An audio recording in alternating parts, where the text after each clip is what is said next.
Kajian menunjukkan bahawa Lembah Bujang telah wujud sejak sekitar tahun 788 sebelum Masihi, menjadikannya lebih tua daripada Angkor Wat. Jadi ini bermaksud bahawa suatu ketika dahulu tanah ini pernah menjadi pusat tamadun maritim yang maju dalam perdagangan, agama dan juga pertukangan. Namun hari ini warisan yang tidak ternilai ini sering diabaikan, kurang diberi dana dan juga terdedah kepada ancaman pembangunan. Jadi jika Cambodia mampu mengangkat Angkor Wat sebagai warisan dunia yang bertaraf global, Malaysia juga mampu menjadikan Lembah Bujang mercu tanda warisan antarabangsa.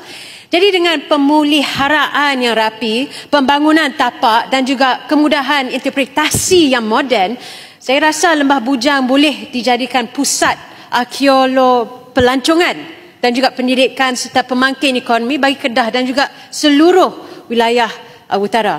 Jadi soalan saya kepada Yang Berhormat Menteri, adakah MOTAC dan kerajaan juga bersedia untuk menubuhkan dana pemuliharaan dan juga pendidikan Lembah Bujang dalam Belanjawan 2026 serta merancang pencalonannya sebagai tapak warisan dunia UNESCO?